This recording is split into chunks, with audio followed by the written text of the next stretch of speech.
ಎಲ್ಲರಿಗೂ ನಮಸ್ತೆ, ಪ್ರಜಾಕಿರಣಕ್ಕೆ ಸ್ವಾಗತ. ಅಪಾರ್ಟ್ಮೆಂಟ್ ಖರೀದಿ ಮಾಡಿದ್ಮೇಲೆ ನೆಮ್ಮದಿಯಿಂದ ಇರಬಹುದು ಅಂತ ಯೋಚನೆ ಮಾಡ್ತಿದ್ದೀರಾ? ಹಾಗಾದ್ರೆ ಈ ಸುದ್ದಿ ನಿಮ್ಗಾಗಿ. ಅಪಾರ್ಟ್ಮೆಂಟ್ ಜೀವನ ಸುಲಭ, ಆದರೆ ಅವರ ಆಡಳಿತ, ಕಾಮನ್ ಏರಿಯಾ, ಸಂಘಟನೆ ಮತ್ತು ಡೆವಲಪರ್ಗಳಿಗೆ ಸಂಬಂಧಿಸಿದಂತಹ ಸಮಸ್ಯೆಗಳು ನಿವಾಸಿಗಳಿಗೆ ದೊಡ್ಡ ತಲೆನೋವಾಗಿದೆ. ಒಂದೇ ಅಪಾರ್ಟ್ಮೆಂಟ್ನಲ್ಲಿ 2-3 ಸಂಘಗಳು ರಚನೆಯಾಗಿ ಯಾರು ಅಧಿಕೃತ ಸಂಘ ಅನ್ನೋ ವಿಚಾರದಲ್ಲಿ ವಿವಾದಗಳು ಸೃಷ್ಟಿಯಾಗ್ತಾನೆ ಇರುತ್ತೆ.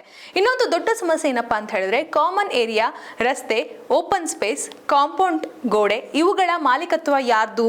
ಕೆಲವು ಕಡೆ ಡೆವಲಪರ್ ಮತ್ತು ನಿವಾಸಿಗಳ ನಡುವೆ ಇದೇ ವಿಚಾರಕ್ಕೆ ದೊಡ್ಡ ರೀತಿಯ ಗೊಂದಲಗಳು ಕಾರಣವಾಗ್ತಾನೆ ಇರುತ್ತೆ. ಹಳೆಯ ಅಪಾರ್ಟ್ಮೆಂಟ್ಗಳ ಪರಿಸ್ಥಿತಿ ಇನ್ನು ದೊಡ್ಡ ಮಟ್ಟದ ಕಷ್ಟಗಳನ್ನ ಅನುಭವಿಸ್ತಾ ಇರ್ತವೆ. ಕಟ್ಟಡ ಹಳೆಯದಾಗಿದೆ, ರೀಡೆವಲಪ್ಮೆಂಟ್ ಮಾಡಬೇಕಾದಾಗ ಯಾರ ಒಪ್ಪಿಗೆ ಪಡಿಬೇಕು, ಪ್ರಕ್ರಿಯೆ ಹೇಗೆ ಅನ್ನೋದರ ಸ್ಪಷ್ಟ ಕಾನೂನು ವ್ಯವಸ್ಥೆಯ ಕೊರತೆ ಈಗ ಇತ್ತು.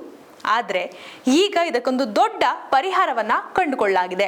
ಈ ದೊಡ್ಡ ಸಮಸ್ಯೆಗೆ ಕರ್ನಾಟಕ ಅಪಾರ್ಟ್ಮೆಂಟ್ ವಿಧೇಯಕ 2026 ಸಚಿವ ಕೃಷ್ಣ ಬೈರೇಗೌಡರು ವಿಧಾನಸಭೆಯಲ್ಲಿ ಮಂಡಿಸಿದ್ದು, ಈಗ ಅದಕ್ಕೆ ದೊಡ್ಡ ರೀತಿಯ ಮನ್ನಣೆ ಸಹ ಸಿಕ್ಕಿದೆ. ಹೊಸ ವಿಧೇಯಕದಲ್ಲಿ ಏನಿದೆ, ಅದರ ಪ್ರಸ್ತಾವನೆ ಏನು ಇಲ್ಲಿದೆ ನೋಡಿ.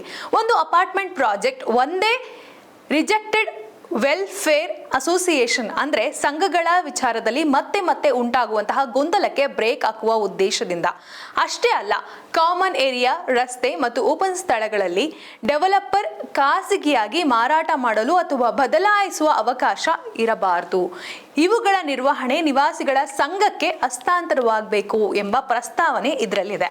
ಹಳೆಯ ಮತ್ತು ಪುನರ್ ನಿರ್ಮಾಣ ಅಗತ್ಯವಿರುವಂತಹ ಅಪಾರ್ಟ್ಮೆಂಟ್ಗಳಿಗೆ ಕನಿಷ್ಠ 75% ಮಾಲೀಕರ ಒಪ್ಪಿಗೆ ಬೇಕು ಎಂಬ ನಿಯಮವು ಪ್ರಸ್ತಾವನೆಯಲ್ಲಿದೆ. ಅಪಾರ್ಟ್ಮೆಂಟ್ ಖರೀದಿಸಿದ ನಂತರ ನಿವಾಸಿಗಳಿಗೆ ಎದುರಾಗುವಂತಹ ಆಡಳಿತಾತ್ಮಕ ಗೊಂದಲ, ಕಾಮನ್ ಏರಿಯಾ ವಿವಾದ ಮತ್ತು ಡೆವಲಪ್ಮೆಂಟ್ ಸಮಸ್ಯೆಗಳಿಗೆ ಒಂದು ಸ್ಪಷ್ಟ ಕಾನೂನು ಚೌಕಟ್ಟು ಬೇಕು ಎಂಬ ಕಾರಣಕ್ಕೆ ಈ ಹೊಸ ವಿಧೇಯಕ ಮಹತ್ವ ಪಡೆದುಕೊಂಡಿದೆ. ಈ ವಿಧೇಯಕ ಜಾರಿಗೆ ಬಂದ್ರೆ ಅಪಾರ್ಟ್ಮೆಂಟ್ ಮಾಲೀಕರಿಗೆ ನಿಜವಾಗಿಯೂ ರಕ್ಷಣೆ ಸಿಗುತ್ತಾ, ಅಥವಾ ಇನ್ನಷ್ಟು ನಿಯಮಗಳು ಸೇರ್ಪಡೆಯಾಗಬೇಕಾ?